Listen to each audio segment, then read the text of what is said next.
One of the fun things that has happened in the last couple of days is a little bit of trash talking between the Cavaliers and the Miami Heat. Now, this started with Darius Garland, who said when he was asked what the Cavs' offensive game plan is, he said straight up, we going at Tyler Hero. What about just staying, keeping your head up and working hard? No.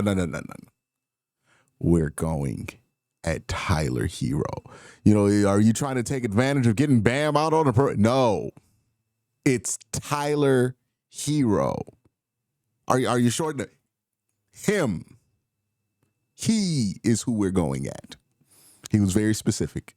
Now, again, I'm paraphrasing. But Darius Garland, was very intentional about calling out Tyler Hero, which is a bold move. Tyler Hero responded the way you would expect. Calls out Darius' defensive aptitude, kind of tries to lean into the narrative that Darius is this trash defender, even though, let's be real about it, Tyler. Darius doesn't get attacked as successfully for being a weak link like you do. Y'all both got bigs behind you that are rim protectors, right? Bam's supposed to protect the rim. So, that's supposed to help you. So you can't just point to, you got Evan Mobley and Jared Allen. You got rim protectors too. But, that's a whole nother debate for a whole nother day. I understand why Tyler Hero felt the need to defend himself. He did get called out. Now, there are two camps when it comes to this. I haven't really heard much conversation on it, to be fair. But usually when this sort of thing happens, the internet divides into two camps. There is the camp of people that absolutely are terrified of creating bulletin board material for a team that they're playing. And there's a camp of people that, if they were in the situation, would be creating the bulletin board material. Now, I ain't gonna lie. If I was an amazing athlete and I could shoot and play in the NBA, I'd be talking crazy shit. I'm just here to let y'all know, I don't know. Maybe if I was 6'2", I wouldn't be as angry, right? But if I was an NBA hooper and I was getting off for 30 every night, and I thought I was like that, I would not be Mr. Humble at the press conference. I'd be like, yeah, I'm getting 30. Like, I'll be talking shit. So I cannot judge anybody who does have those gifts for getting those gifts and deciding that's what they about. That's how they about to go, right? Because look, it's more fun when you got a personality, right? And I think a lot of players forget that. But anyways, that's what Darius Garland chose to do. And in most cases, a lot of people would say, hey, don't wake up anything, just take care of business, make this simple. You're already in a tough spot. You're going to one of the most notorious road locations in all the NBA in Miami. Now, they haven't been great at home this year, so it might not be that, but Miami is a notoriously difficult place to focus at. During the playoffs, we've heard of the lengths that teams have gone to keep their guys focused in Miami, the gimmicks of locking dudes in hotels and making sure that nobody leaves and having the hotel be like 300 miles from the arena, all of this stuff, right? That we've seen happen in Miami. So, I can imagine some Cavs fans hear Darius talking trash, especially when he's questionable today not to play, and, are worried that he might have created a problem for the rest of the Cavaliers. I'm of two minds of this. One, I don't love that Darius decided to get this one off the game, when he knew he was likely to be out for the next game because he was limping all the way through the last one. And I don't know if he's out, he might play. I mean, if he plays, and I take this back. So I don't like that part of it, right? If you talk shit, you got to be there, right? That's the one thing. I respect somebody who going to talk that shit and stand on it, right? Give you a chance to be wrong. And if you wrong, all right, you got to get the respect. But if you right, do what you do, right? That's how this whole thing go. And, if you talk shit and you about to be out for the next game, there's more honorable ways to go about it. But what I do like about this is something I've talked about before. The Cavs are not backing away from challenging themselves. So often I felt like the Cavs did not want people to pay attention to them, right? They wanted to fly under the radar. They wanted to be underrated. They wanted to play their games on Bally Sports and not have the magnifying glass of the world watching you, not having people really hold you to account because nobody's really paying attention that hard. Like, that's kind of the energy that I've gotten from the Cavs in previous years. Like, they didn't really want the attention. This year, what's been different about this team is they seek that kind of stuff out. They are more willing to stand on their pride. They're more willing to stick up for themselves and their teammates, whether it be for postseason awards, and they're willing to take on the pressure that comes with all of that, most importantly.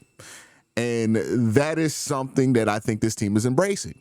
They're embracing the pressure, right? Having the best record in the NBA to start the season, that was a lot of pressure. They embraced that pressure. 15-game winning streak to start the season. That's a lot of pressure. They embrace that pressure, right? Saying that you're the best team in the East, saying that you have the defensive player of the year. All of these things make people look at you and raise the expectations. And again, before it felt like the Cavs wanted to keep them expectations low so they can jump over what is a low bar because they weren't confident they can clear a high bar. But you see this Cavs team talking about, we want to win a championship, raising that bar. Going into this game, nobody would have, going into this before the whole Tyler HERRO comment, nobody would have blamed the Cavs if they would have dropped this game. Hell, the Celtics just lost to Orlando. Miami is a tough place to play. Nobody's going to blame you for dropping a game in a playoff series, especially a game 3 when you're up 2-0. Nobody's going to blame you. But now that you've talked about Tyler HERRO, if he goes off, and you lose, people going to talk about it now, a little different. The storyline isn't going to be, are the Cavs in trouble or, how great Tyler HERRO played. It's going to be, hey, did Darius Garland create a problem for the Cavaliers by talking shit about Tyler HERRO? Now, those kind of narratives are overblown, but that's the result of speaking like that publicly. That's the pressure you invite. Now, on the flip side, if you win in game 3 tonight, well, not tonight, today, and you called out Tyler HERRO and you continue to go at him and there's nothing that he can do about it, I don't think you're going to encounter too much resistance in game 4. So it's a double-edged sword. It's not one way or the other. It's not always good. It's not always bad. But what I do like about it is that they're willing to not just accept the pressure, but embrace the pressure, because that's what they need to break through, right?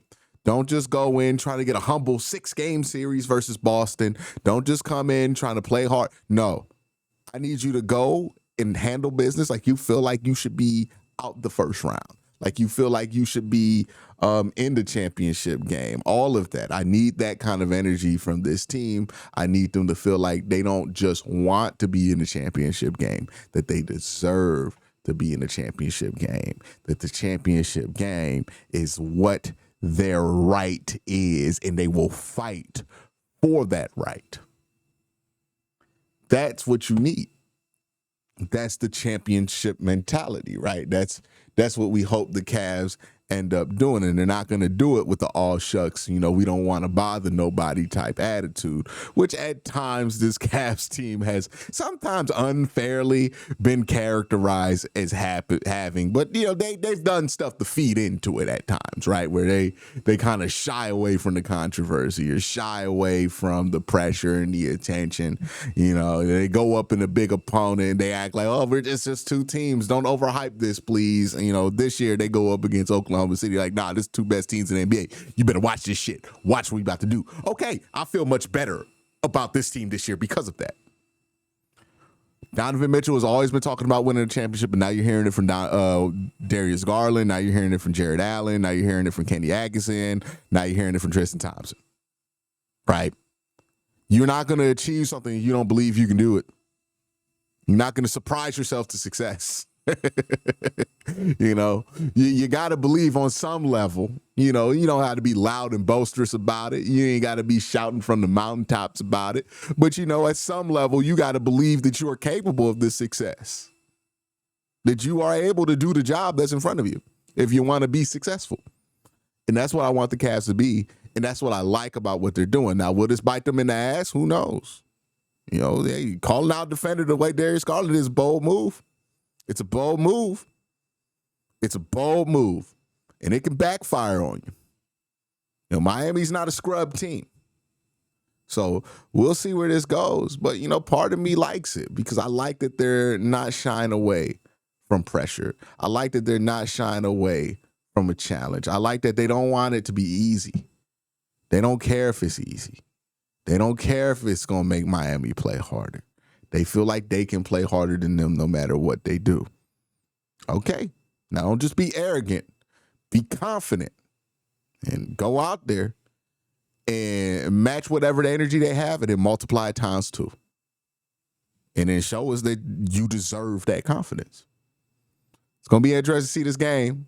Let me know what y'all think about this in the comment section below. Peace.